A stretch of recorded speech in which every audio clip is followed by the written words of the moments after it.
I was 20, I went out with a friend of mine to Osaka on Kloof Street.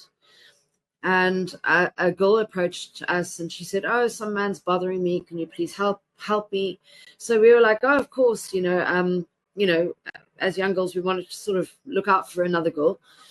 So, and then no man ever approached. She was obviously lying.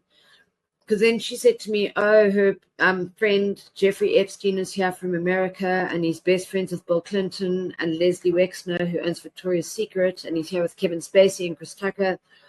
And do I want to meet them?" So obviously I was just like, oh my God, I was starstruck, being like a 20-year-old. And I just thought, oh my God, of course I want to meet these people, because I really wanted to get ahead with my modeling and try like make things better for my family and everything. So we went across to the restaurant. They were having dinner at Beluga, which is like about 10-minute drive from there. And we walked in and they all stood up while they're having dinner, and they were actually really there. It was like, whoa. Like Bill Clinton, they all stood up while they were eating dinner and shook my hand. He started talking to someone like this and just ignored me. And he carried on talking for like at least a minute. And then he looked back and said, "Nice to meet you." After clutching onto my hand, it was very creepy because I was just standing there. I was like, like, whoa, what do you do? I couldn't like grab my hand back or be like, "Hey, what are you doing?" It was the first time I'd ever met anyone famous in my life, and it just so happened to be the president of America. The next day, Naja Hill, who actually became a Fox News reporter after this, she called me and she said that that Epstein thought I had a lot of potential for Victoria's Secret, and she said, "Will I bring my modeling book for a casting?"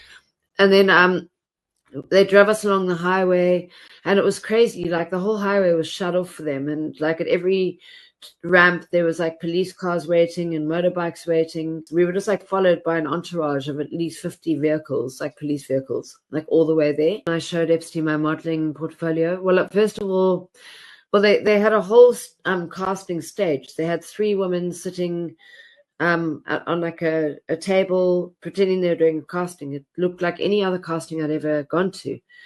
And they said that the casting was for Karen models. It was Sarah Kellen, Andrea Metrovich, and another girl called Cindy Lopez.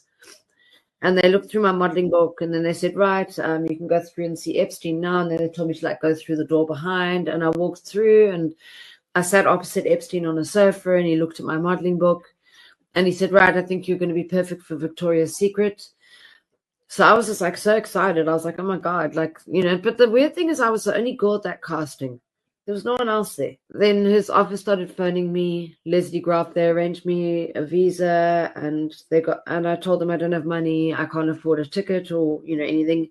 They said, no, they're going to pay for everything and they'll deduct all the expenses from my income once I'm there. As I was doing the casting, Bill Clinton walked through the room as well. I mean, he witnessed the whole thing. And that's the weird thing is when he walked into the other room where he was staying, which was like behind us, which was like an adjoining suite, I smelled like such a weird smell coming out of there.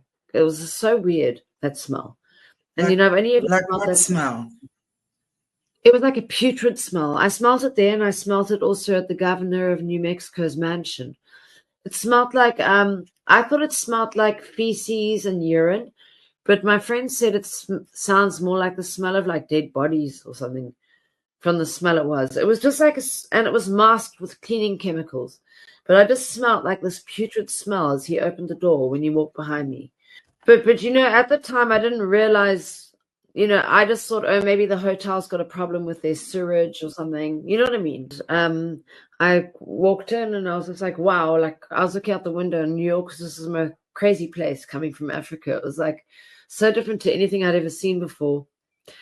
And then the phone rang after and I hadn't slept after this 24-hour flight, I was just so excited and felt all my dreams were coming true. So then the car came back and drove me to Teterboro Airport, and I got on the airplane, and Epstein was sitting in the front on the right-hand side, and then Sarah Killen and Andrea Metrovich were on the left-hand side, and then Epstein patted the chain like this next to him, like ding ding. It's like, come here, like ding ding. He was very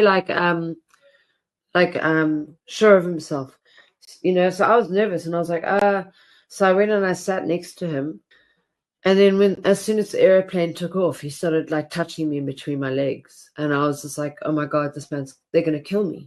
I completely freaked out. Every time I talk about this, it makes me like feel like I can't breathe properly. And after I came back from there, I was taken to hospital with panic attacks. Sorry. And that's the last time he took me there, was to New Mexico. And it's actually very creepy because I felt like I was only there for a few days, but I was actually there for longer than what I realized. I was there for almost 2 weeks. That's where I had the memory waking up in the lab with people working on me. I also met Michael Bay, the movie producer there, the guy who made The Island and the Transformer movies and stuff.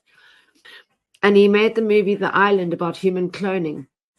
And, the only reason that I started looking more into him is because he denied being there. Because when he denied being there, then I thought, why is this man lying? And then I looked into it and I saw, and I watched the movie The Island again. And it looks like the clones are all escaped from New Mexico, if you look at in the movie. So then you realize that they've got underground bases there, because also I woke up in a lab there at the time when Michael Bay was there. I also saw like a UFO in the sky.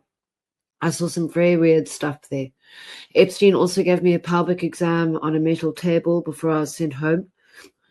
It was just very obviously dodgy, like what they were doing. Well, I'm still alive. And, I didn't even want to talk about all this because it just hurt me so badly, all of it.